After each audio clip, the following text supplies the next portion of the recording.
Adorez le Seigneur, éblouissant de sainteté, tremblez devant lui, terre entière.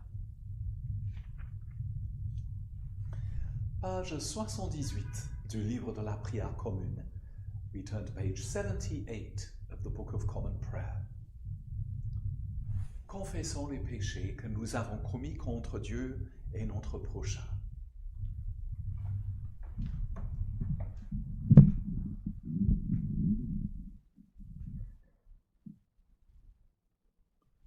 Dieu de miséricorde, nous confessons que nous avons péché contre toi, en pensée, en parole et en acte, par ce que nous avons fait et ce que nous avons omis de faire. Nous ne t'avons pas aimé de tout notre cœur. Nous n'avons pas aimé notre prochain comme nous-mêmes. Nous regrettons sincèrement ces fautes. Humblement, nous nous en repentons. Pour l'amour de ton Fils Jésus-Christ, prends pitié de nous et pardonne-nous. Alors ta volonté fera notre joie, et nous pourrons marcher dans tes chemins pour la gloire de ton nom. Amen.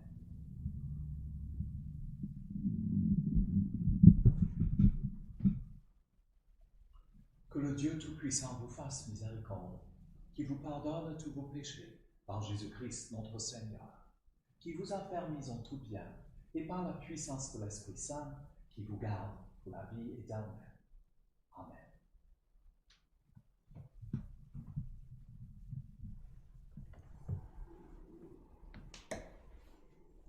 Dieu, viens à mon aide. Seigneur, à mon secours. Gloire au Père et au Fils et au Saint-Esprit, au Dieu qui est, qui était et qui vient, pour les siècles des siècles. Amen. Alléluia. Où est-ce qu'on a C'est moi qui vais dire. Hop. Ah oui, merci.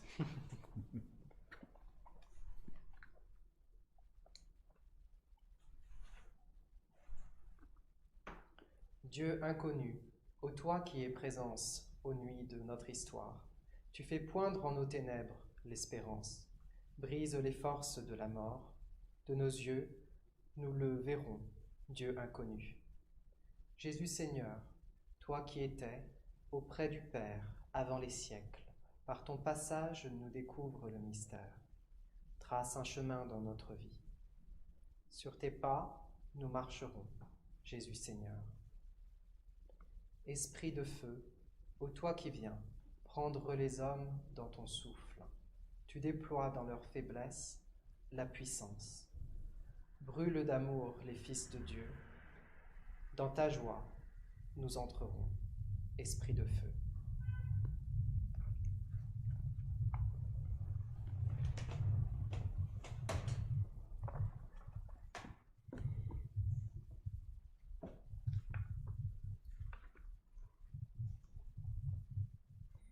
C'est le psaume 64. 4, je crois. Page 538. 538. Page 538 of the Book of Common Prayer. Notre psaume ce soir, c'est le psaume 64. Psalm 64.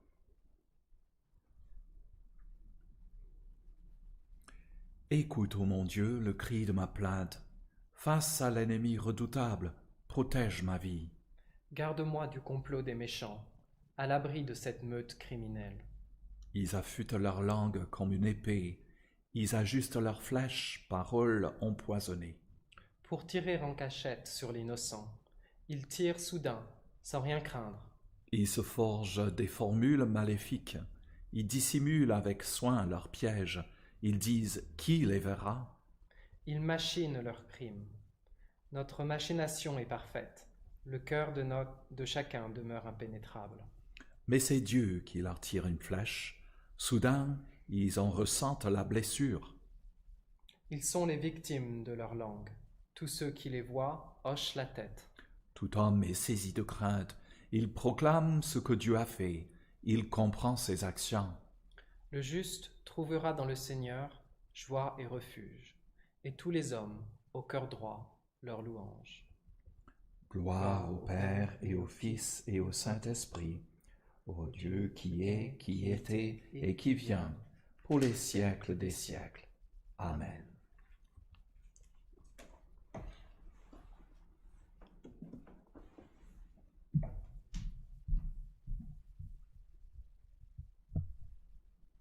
Our reading tonight is taken from Matthew chapter 15, verse 21 to 28. Lecture de l'Évangile selon Matthieu, chapitre 15, versets 21 à 28. Jésus partit de là et s'en alla vers la frontière de Tyr et de Sidon. Une femme cananéenne qui venait de ces territoires arriva alors en criant « Aie pitié de moi, Seigneur, fils de David, ma fille est affligée d'un démon. » Jésus ne répondit rien. Les disciples insistèrent auprès de lui. « Renvoie-la, vois comme elle crie après nous. » Jésus leur répond. « Je n'ai été envoyé qu'aux brebis perdues du peuple d'Israël. » Mais la femme vient se jeter aux pieds de Jésus en lui disant « Seigneur, fais quelque chose pour moi. » Jésus lui répond « On ne prend pas le pain des enfants pour le jeter aux chiens. » La femme lui dit « Bien sûr, Seigneur, mais les petits chiens mangent les miettes qui tombent de la table des maîtres. » Alors Jésus lui fait cette réponse. « Femme, ta foi est grande, que la chose se fasse comme tu le veux. » Et dès ce moment-là, sa fille fut guérie. Ici se termine la lecture.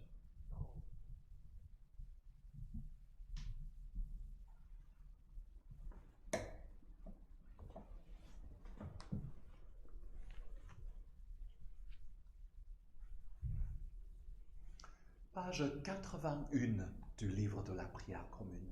Page 81. Mon âme exalte le Seigneur, exulte mon esprit en Dieu mon Sauveur. Il s'est penché sur son humble servante. Désormais tous les âges me diront bienheureuse. Le Puissant fit pour moi des merveilles, saint est son nom. Son amour s'étend d'âge en âge sur ceux qui le craignent. Déployant la force de son bras, il disperse les superbes. Il renverse les puissants de leur trône, il élève les humbles.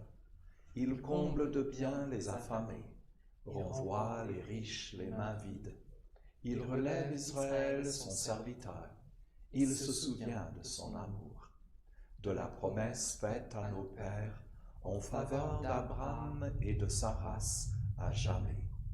Gloire au Père et au Fils et au Saint Esprit, pour les siècles des siècles. Amen.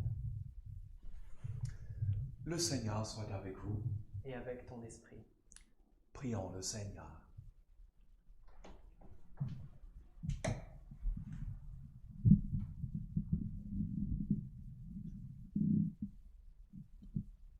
Notre Père, qui es aux cieux, que ton nom soit sanctifié, que ton règne vienne, que ta volonté soit faite sur la terre comme au ciel. Donne-nous aujourd'hui notre pain de ce jour. Pardonne-nous nos offenses, comme nous pardonnons aussi à ceux qui nous ont offensés. Et ne nous soumets pas à la tentation, mais délivre-nous du mal. Car c'est à toi qu'appartiennent le règne, la puissance et la gloire, dans les siècles des siècles. Amen. Demandons au Seigneur que ce soir tout entier soit parfait, saint, paisible et sans péché. Nous t'en supplions, Seigneur. Que tes saints anges nous conduisent dans les voies de la paix et de la bonne volonté. Nous t'en supplions, Seigneur. Que nous obtenions le pardon de nos péchés et la rémission de nos fautes. Nous t'en supplions, Seigneur. Que tu accordes la paix à ton Église et au monde entier. Nous t'en supplions, Seigneur. Que notre vie ait une fin chrétienne dans la foi et le respect de ton nom. Que nous ne soyons pas condamnés au redoutable tribunal de Christ. Nous t'en supplions, Seigneur. Que nous soyons réunis par le Saint Esprit à la communion de tous tes saints, nous confiant les uns les autres au Christ et lui offrant toute notre vie. Nous t'en supplions, Seigneur.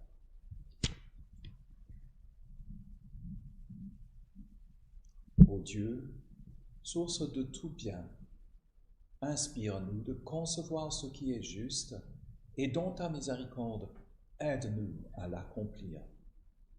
Par Jésus-Christ, notre Seigneur, qui vit et règne avec toi et le Saint Esprit, un seul Dieu, dans les siècles des siècles. Amen.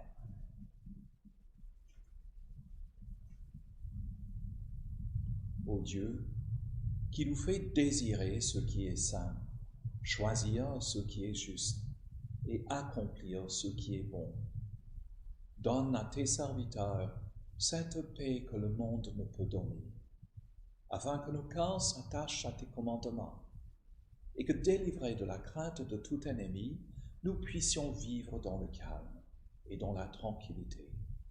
Par Jésus le Christ, notre Seigneur. Amen.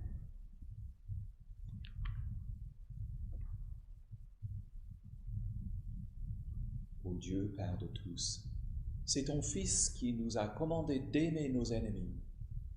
Conduis-nous avec eux du préjugé à la pleine vérité.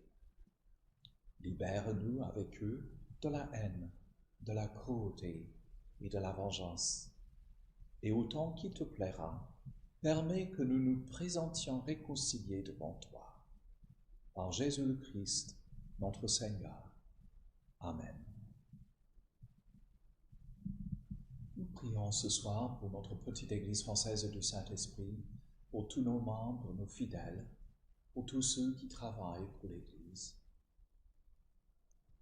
Nous prions tout particulièrement pour notre consistoire et la réunion qui aura lieu en quelques minutes. Nous rendons grâce à Dieu pour chaque membre de notre consistoire, pour tout leur talent,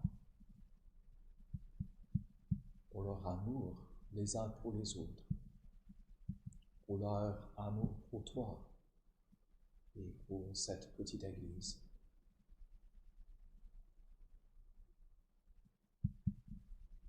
Père plein de bonté, nous te prions pour ta sainte Église. Daigne la combler de la vérité tout entière, de la paix tout entière. Là où elle est corrompue, purifie-la. Là où elle est dans l'erreur, corrige-la. Là où elle est désordonnée, réforme-la. Là où elle est fidèle, raffermis-la. Là où elle est dans le besoin, assiste-la. Là où elle est divisée, refais son unité. Nous te le demandons pour l'amour de ton Fils, Jésus le Christ, notre Seigneur. Amen. Nous prions ce soir pour tous ceux qui ont besoin de nos prières, pour ceux qui sont anxieux, ceux qui sont malades, pour les réfugiés, les marginalisés, les pauvres. Prions pour ceux qui sont sans travail, ceux qui se sentent exclus, ceux qui se sentent inutiles.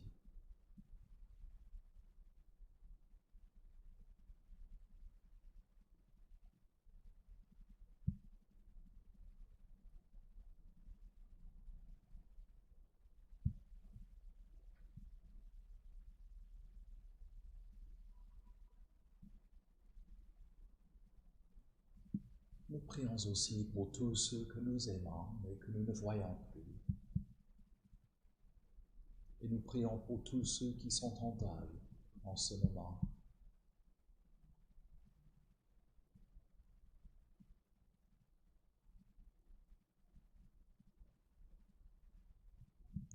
Et nous prions pour nous-mêmes et pour tous ceux qui nous sont chers, pour notre famille, pour nos amis, nos collègues et nos voisins.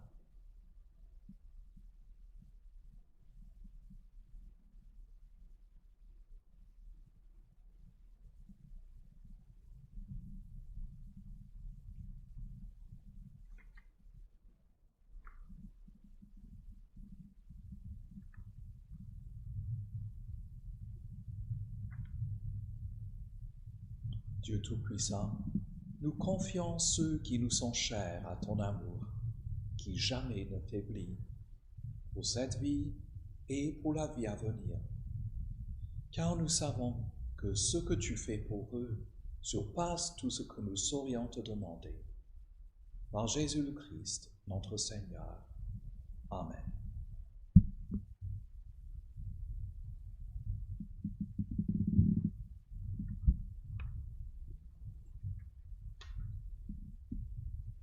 Page 683, page 683. Prions la prière numéro 63 au soir. Soutiens-nous, Seigneur, tout le long du jour, jusqu'à ce que les ombres s'allongent et que vienne le soir, quand le monde agité fait silence, qu'on s'arrête la fièvre de la vie, quand notre œuvre est accomplie. Accorde-nous alors, dans ton amour, un logis sûr, un repos sain, et enfin la paix. Amen.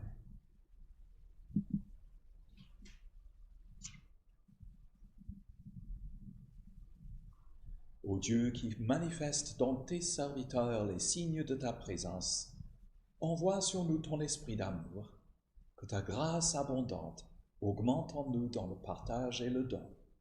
Par Jésus le Christ, notre Seigneur. Amen.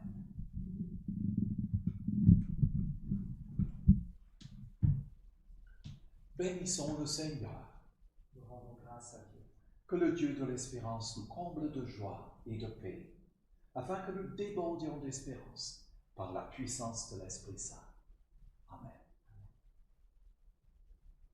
Bonsoir à toutes et à tous.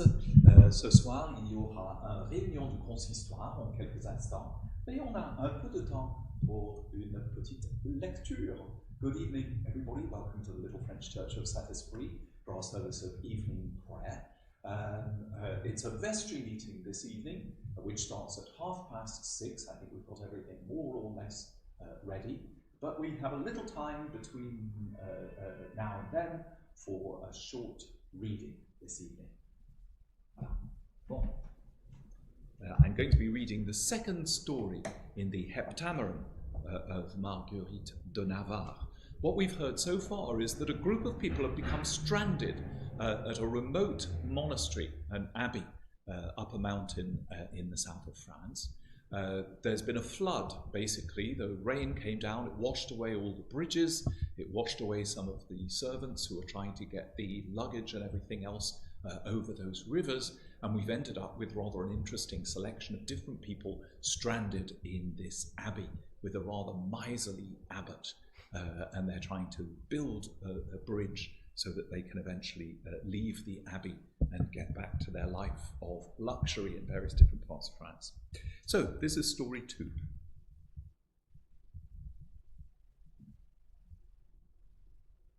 In the town of Amboise, oops, I'm using a Kindle and it's sort of gone funny.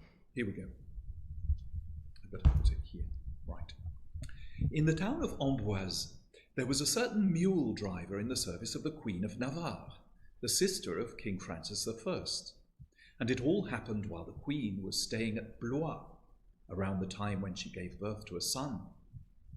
The mule driver had gone over to collect his quarterly pay, while his wife stayed behind in their house on the other side of the bridges in Amboise. Now, the husband had a servant, and this man had been desperately in love with the wife for quite a while. One day, unable to stand it any longer, he had come out with his declaration. But being a very virtuous woman, she had given him a very sharp reply and threatened to get her husband to give him a beating and throw him out of the house. After that, the man had never dared open his mouth to her in this fashion again, or in any other way indicate his feelings. However, the flames of passion smouldered secretly away until the fateful day when the husband went off to Blois. The lady of the house had gone to Vespers in the church of Saint Florentin, in the castle, a long way away from the house. Left to himself in the house, the servant got it into his head that he would take by force what he had failed to obtain by supplication and service. He broke an opening in the partition that separated the room where he slept from that of his mistress. The whole could not be seen because it was covered by the curtain of his master's bed on one side and by the curtain around the servant's bed on the other. So his foul intentions were not suspected until the good lady had actually got into bed, accompanied by a little lass of 11 or 12 years of age.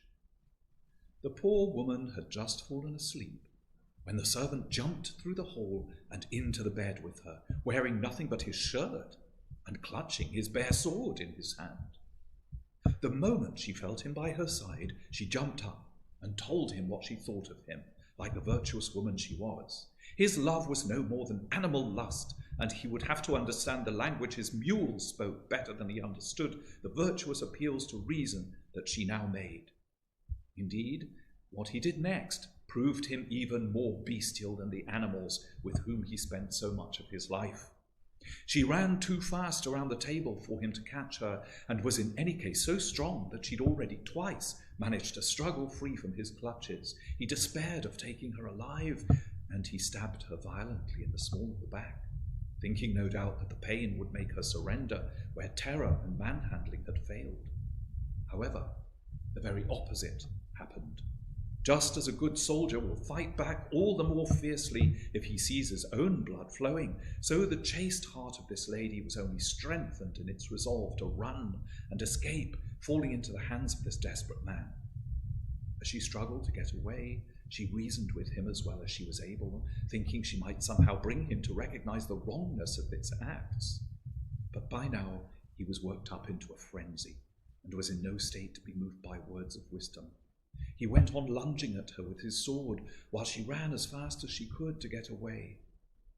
When at last she had lost so much blood that she felt death approaching, she raised her eyes to heaven and, joining her hands in prayer, gave thanks to her God.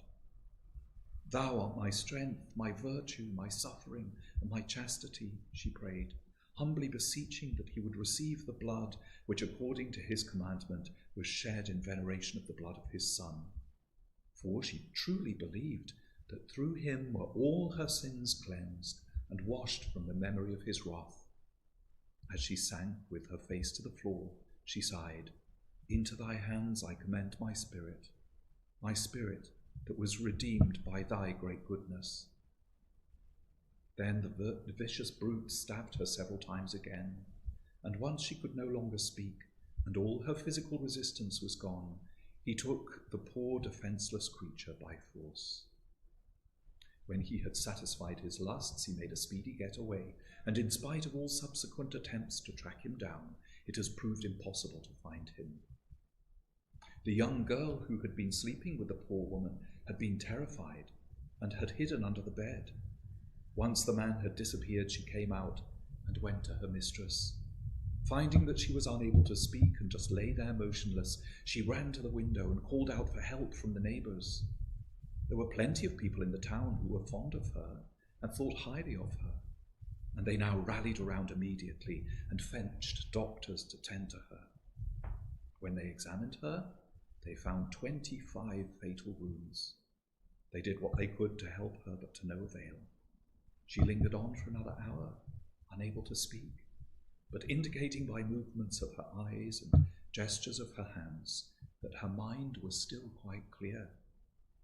A man of the church came and questioned her about the faith in which she died and about her hope for salvation through Christ alone. Although she could only reply by signs, no words could have conveyed her meaning more clearly. And so, with joy on her face and her eyes turned heavenwards, her soul left this chaste body to return to its Creator. No sooner had the corpse been lifted from where it lay, prepared for burial and placed before the door of the house to await the burial party, and the poor husband arrived. There, completely unforewarned, he was confronted with the spectacle of his wife lying dead in front of his own house. When he heard how she had died, his grief was doubled. Indeed, so deep was his sorrow that he too came near to death. His wife, this martyr of chastity, was then laid to rest in the church of Saint Florentin. All the virtuous women of the town were present, as was their duty, to do all possible honour to her name. For them, it was a great blessing to have lived in the same town as one so virtuous. For women of more wanton ways, the sight of such respect being paid to her body made them resolve to amend their lives. Here we have, ladies, a true story, a story that should strengthen our resolve to preserve this most glorious virtue, chastity. And we, who are all of good birth, ought to die of shame at the thought that our hearts may be tinged with worldly feelings, when in order to shun these very feelings, even a poor mule driver's wife does not fear to face what was a most cruel death. Can any woman regard herself as virtuous unless she has, like this woman, resisted until the last? So let us humble ourselves, for God's graces are not given to men for their noble birth and for their riches, but according as it pleases him in his goodness. He has no regard for persons, but elects whom he will, and those whom he has elected he honours with virtues and crowns with his glory. Often does he choose that which is low, that he might confound that which the world places high and considers worthy, even as he himself has said, "Let us not rejoice in our own virtues, but let us rejoice that we are inscribed in the book of life, from which nor death, nor hell, nor sin can erase us." There was not a lady in the company who did not have tears in her eyes, so moved were they all by the tragic and glorious death of the mule driver's wife. Each and every one vowed that should the same happen to her, she would do all in her power to follow this martyr's example. Then, seeing that they were losing time in praising the dead woman, Madame Orsille turned to Saffredin and said, "If you don't tell us something to make us laugh, I don't think that there's anyone here who can make up for what I've done in making you all weep. So it's you I choose to tell us the next story."